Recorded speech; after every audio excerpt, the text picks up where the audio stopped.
Ya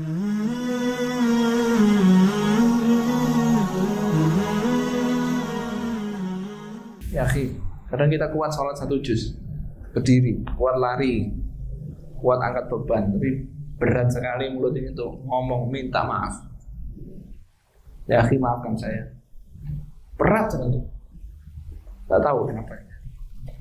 Karena kesombongan kita tidak mau dianggap ya salah, maka kita berat untuk mengatakan ya akhi saya minta maaf.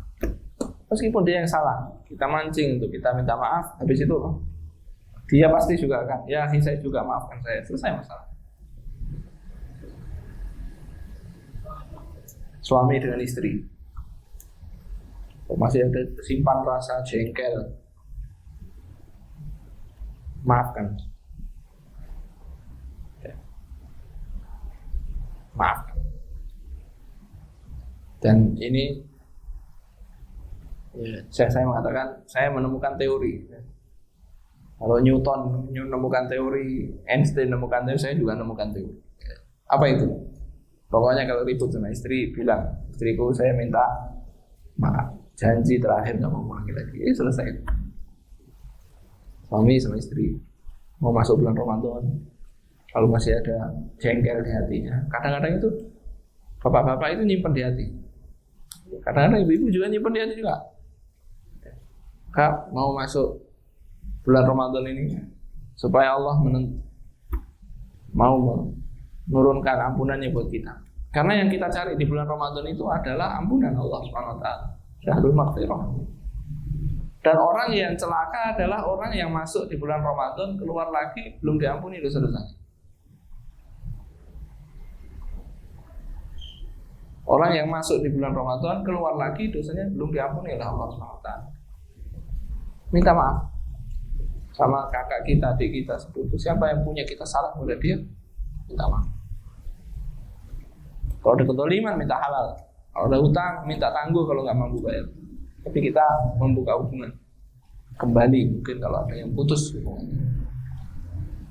untuk memasuki bulan Ramadan. Itu bekal kita untuk mendapatkan ampunan dari Allah SWT. Hadis yang kita sebutkan tadi adalah potongan dari hadis bahwa Nabi SAW bersabda, sesungguhnya pintu jannah itu dibuka setiap hari Senin dan Kamis. Hari ini. Sesungguhnya pintu jannah itu dibuka setiap hari Senin dan Kamis. Namanya pintu jannah, kalau dibuka itu rahmatnya turun sampai bumi. Baru pintunya tok dibuka. Salim. Udah. Masya Allah. Namanya pintu jannah kalau dibuka itu rahmatnya tumpah-tumpah sampai ke bumi. Jannah itu rahmatnya Allah. Allah firman kepada jannah, anti rahmati arhamu biki man asya.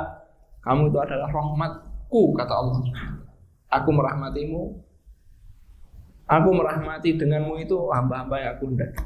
Allah firman kepada neraka, anti adzabi. Engkau itu adalah adabku.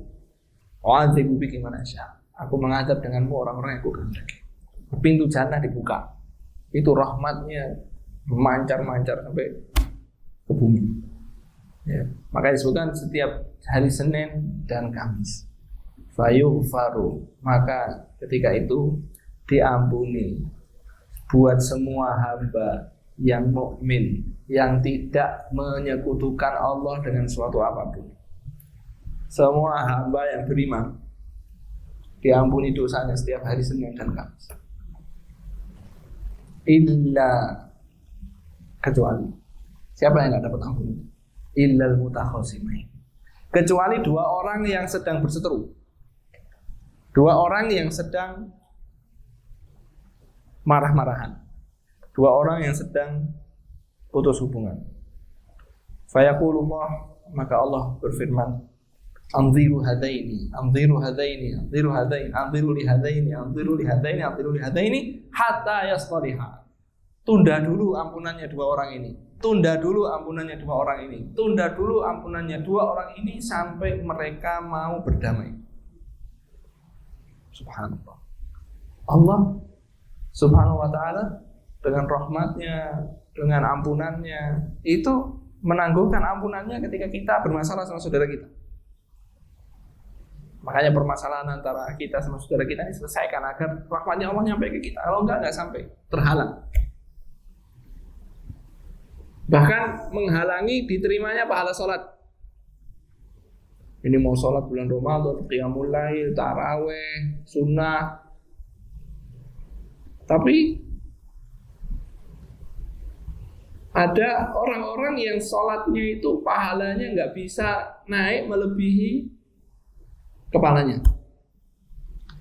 Mau naik kepentok di kepalanya, tak udah nyampe di sini, tak nggak nyampe ke Allah Subhanahu Wa Taala. Siapa itu? Al-Imamul Ja'ir, pemimpin yang curang, pemimpin yang zalim, pemimpin menzalimi rakyatnya. Atharoh, siapa itu Atharoh? Orang-orang yang memimpin tapi mengedepankan kepentingannya dulu, baru kepentingan rakyat. Bisnisnya dulu, baru bisnisnya rakyat. Kepentingannya dulu, kekuasaannya dulu, baru rakyat. Nek turah kayak rakyat, nek gak turah ya wis. Salahmu kalah pemilu, kan gitu. Nah mereka itu, orang yang begitu, sholatnya nggak akan diterima oleh Allah. Arab jenggang jengking kaya apa? Sujud ngantek bathuke melonyo, nggak akan diterima. Nomor 2, seorang perempuan yang tidur di malam hari dalam keadaan suaminya marah sama dia. Perempuan yang tidur bermalam dalam keadaan suaminya marah sama dia.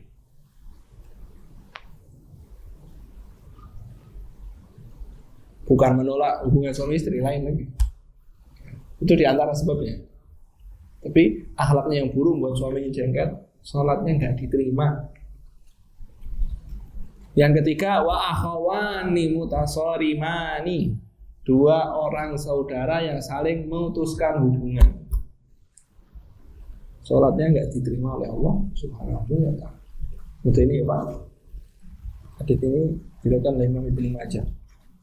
Itu ya hadits Ibnu Abbas radhiyallahu anhu, ada hadits yang hasan. Hadits yang hasan.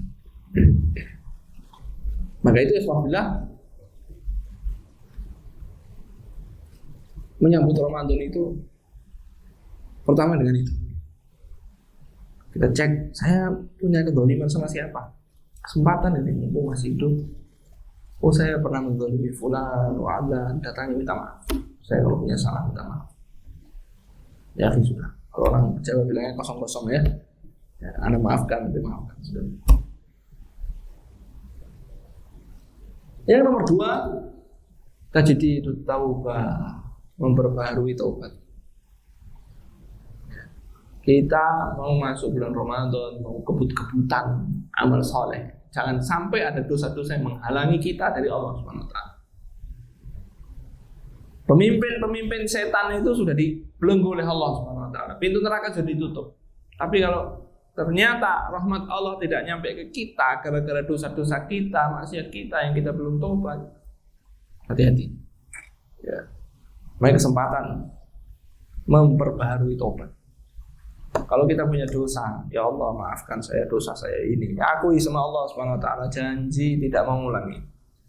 Tapi jangan berencana, ya Allah saya tobat nanti habis Ramadan lagi. Ya, saya Ramadan ini mau tobat, nanti habis Ramadan mau baleni lagi. Jangan. Saya dosa ini saya mau stop dulu selama Ramadan, nanti dilanjut lagi habis Ramadan. Jangan. Nggak akan diterima tobatnya. Ya. Kalau keluarga berencana silahkan, tapi kalau tobat berencana ini jangan. Mau maksiat dulu, nanti tobat itu juga nggak boleh. Atau tobat di sini Ramadan saya mau tobat, ya nanti lanjut lagi habis Ramadan, jangan. Dosa apapun, uququl walidain, durhaka kepada orang tua, dosa maksiat sendirian, dosa apapun maksiat kita taubat kepada Allah Subhanahu Wa Taala. Kita perbaharui itu kita. Yang ketiga, kita perbaharui semangat kita untuk beramal soleh. Banyak dari saudara-saudara kita itu pas masuk bulan Ramadan bingung mau apa. Kenapa? Karena tidak direncanakan. Harusnya itu merencanakan sudah 2 bulan yang lalu. Bulan Rajab itu udah rencana. Saya Ramadan mau apa? Langsung ambil ancang-ancang, buat program, dilakoni dulu, dilatih dulu. 2 bulan, masuk bulan Ramadan, lari kenceng. Tapi banyak dari saudara-saudara kita masuk bulan Ramadan itu kayak masuk perang terus bingung mau apa, nggak tahu rencana, nggak ada strategi, bingung. Temannya begini ikut begini program ini ada ini apa ini, nggak punya program.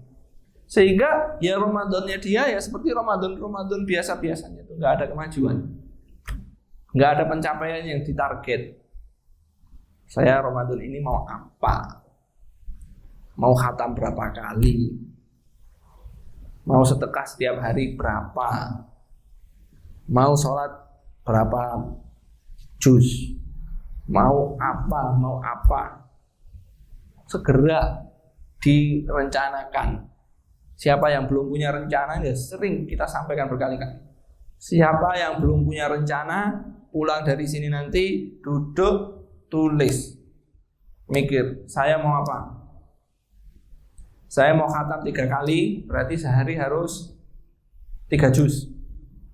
Mau khatam 4 kali, berarti sehari harus 4 juz. Mau khatam 5 kali, sehari harus 5 juz. Kalau pengen 3 kali, sehari 3 juz, kapan mau bacanya? Oh, jam segini mau baca, jam segini mau baca, jam segini mau baca. Jangan diganggu waktu-waktu itu. Ada apapun, enggak, saya mau selesaikan dulu. Jangan tidur malam sebelum wiridnya selesai, sebelum tugasnya selesai. Lu yang ngasih tugas siapa? Diri kita sendiri toh. Saya harus ngaji sehari 3 juz. Malam mau tidur baru 2 juz sekian. Besok dilanjut ke. Itu nanti besok mundur lagi, besok mundur, udah bubar nanti. Maka buat program.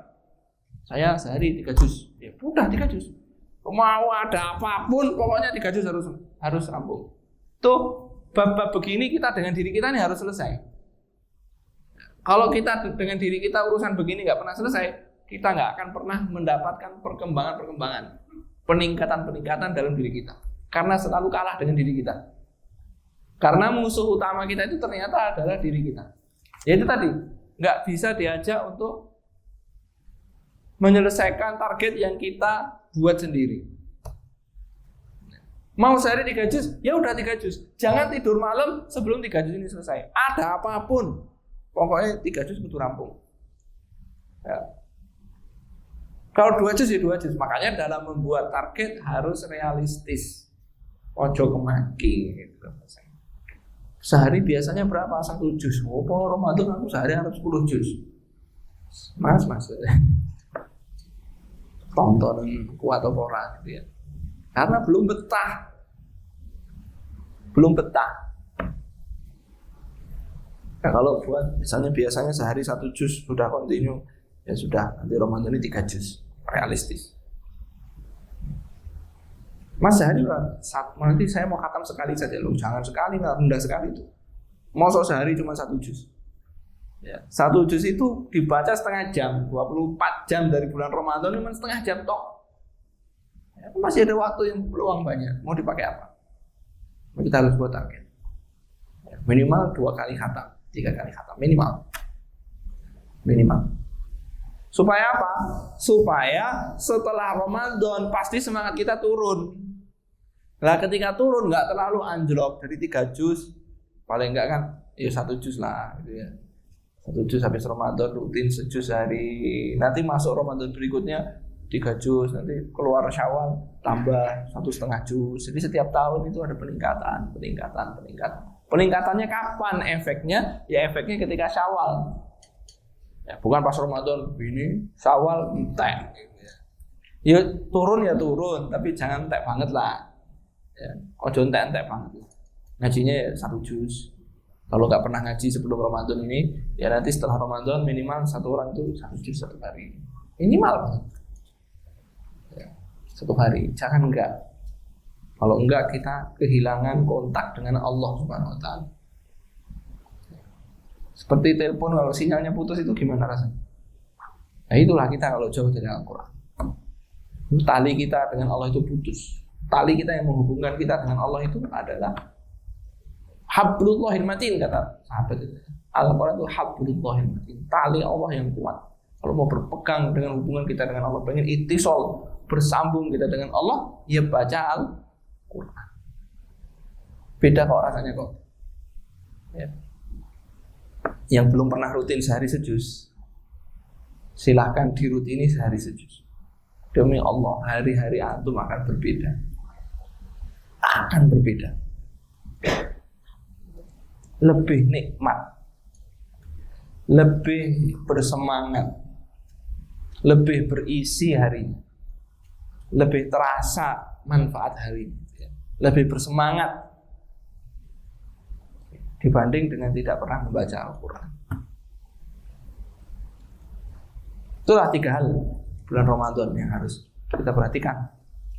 Maka jangan sampai kita lalai dalam melaksanakan bulan Ramadan.